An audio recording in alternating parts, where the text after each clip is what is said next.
एक बार की बात है, एक गरीब लेकिन नेक दिल आदमी था, जिसका नाम अब्दुल्ला था। वह दिन रात मेहनत करता था लेकिन उसकी आमदनी बहुत कम थी। फिर भी वह हमेशा अपनी कमाई में से कुछ हिस्सा गरीबों और जरूरतमंदों को दान कर देता था। एक दिन अब्दुल्ला मस्जिद में एक आलिम इस्लामी विद्वान की तकरीर सुन रहा था। आलिम ने कहा, जो अल्लाह के रास्ते में खर्च करता है, अल्लाह उसे कई गुना बढ़ाकर लौटाता है। यह अल्लाह के साथ तिजारत व्यापार करने जैसा है और इसमें कभी नुकसान नहीं होता। अब्दुल्ला ने इस बात को अपने दिल में बसा लिया। अब वह अपनी कमाई का एक बड़ा हिस्सा गरीबों और बेसहारा लोगों की मदद के लिए देने लगा। कभी किसी को खाना खिलाता तो कभी किसी की जरूरत का सामान खरीद देता। कुछ समय बाद अल्लाह ने उसकी नेकदिली का ऐसा इनाम दिया कि उसकी छोटी सी दुकान बहुत तेजी से चलने लगी।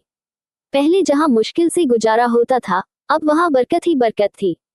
उसकी आमदनी बढ़ती गई और वह और भी ज्यादा लोगों की मदद करने लगा।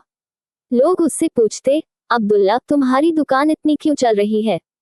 वह मुस्कुरा कर कहता, मैं अल्लाह के साथ तिजारत कर रहा हूँ और अल्लाह कभी किसी का नुकसान नहीं होने देता।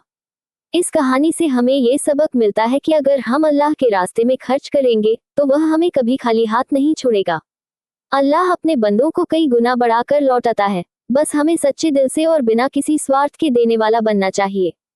कुरान में भी अल्लाह फरमाता है, जो लोग अपना माल अल्लाह की राह में खर्च करते हैं, उनका हाल उस दाने के समान है जिससे 7 बालियां उगे और हर बाल में 100 दाने हों।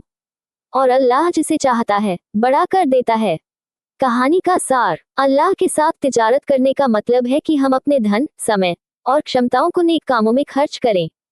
यह ऐसा व्यापार है जिसमें कभी घाटा नहीं होता, बल्कि दुनिया और आखिरत दोनों में सफलता मिलती है।